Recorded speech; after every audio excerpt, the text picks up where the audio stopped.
One was just the acknowledgement of 4.0 at the middle school. The academic eligibility is one worth noting.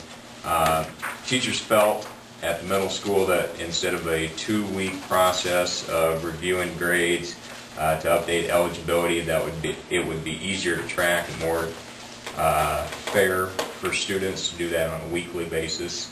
So when a student is out for football or volleyball, have what you will, every week that student's grades will be reviewed by the teachers, and upon them failing 2 core courses or an Explore, now that's another change, that student would then become ineligible for 1 week until those grades are reviewed again. Gives the student a chance to get back more quickly into the eligibility status. And also the change for the Explore class was we would have some students who would not care so much to pass their art class, pass their family consumer science class, because it meant nothing,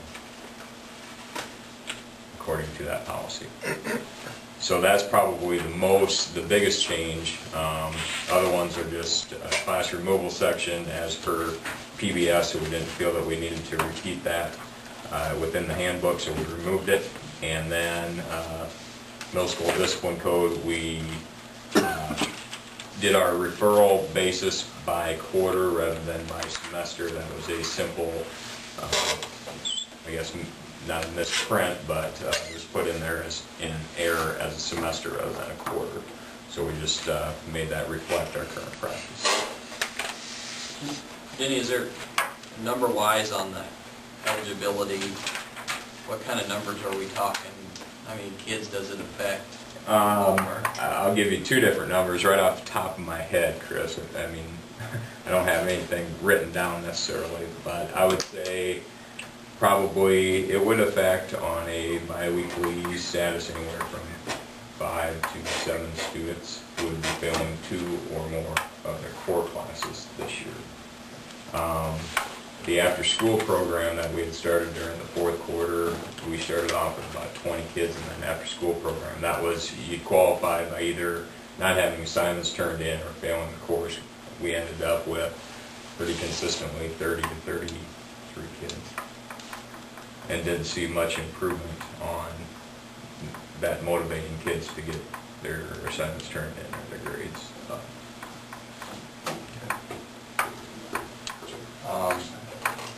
This is a tender subject, but since I go from school to school, this is the time of the year, especially in the last 2-3 weeks, that the instructors from the different schools, not necessarily ours, are really talking about those people that don't deserve to pass. And you can imagine the conversation that go on in the instructors' lounge. I guess the question was,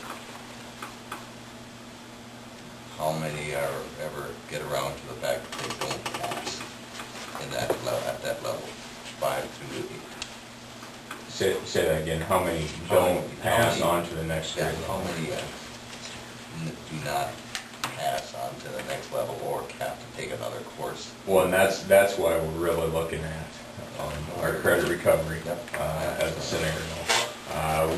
We've probably gotten, well, I'll get final numbers at the end of this week, beginning of next week. We would probably have 30 kids who will qualify for summer school.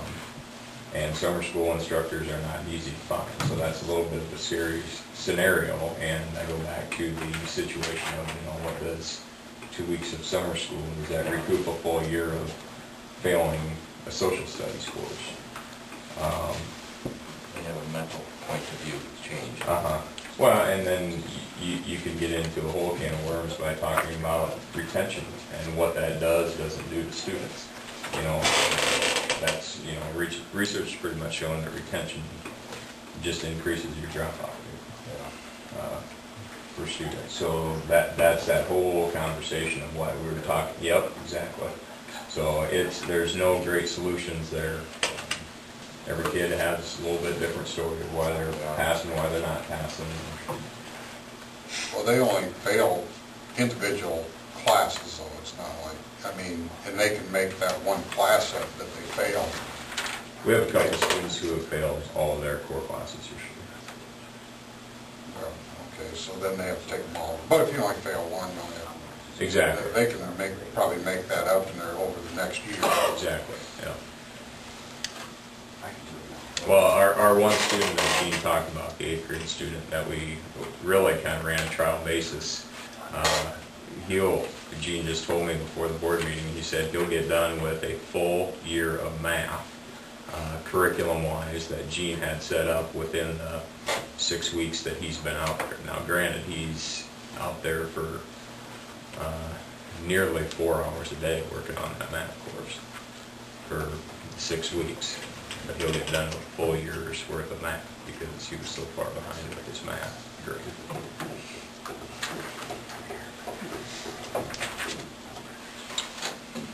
Your ideas are good. Over the game. We're trying. Yeah. Thanks, Jenny. Kevin, you got anything as far as the high school? A few. Please. Just some changes, some minor, some more significant than others.